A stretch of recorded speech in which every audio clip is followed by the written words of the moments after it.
1974 இமயமலை சென்றபோது அங்கு ஒரு சித்தர் இந்த மாதிரி ஒரு கோவில் நீ அமைக்கணும் அப்படிங்கிறத சொன்னார்.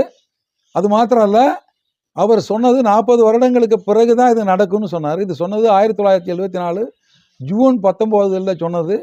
அதே ஜூன் 19 2016 இந்த இடத்த பற்றி உனக்கு அதுக்கான தகவல் வரும், அதில் இந்த கோயிலை உருவாக்குவாய் என்று அவர் சொன்னார்.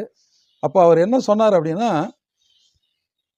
இது ஏன் கோயிலெலாம் நிறைய இருக்கே, நம்ம உலகம் பூரா கோயில் இருக்கே, நானே போய் ஒரு கோயில் எப்படி உருவாக்கணும், எனக்கு அந்த வசதி இல்லை அப்படின்னு.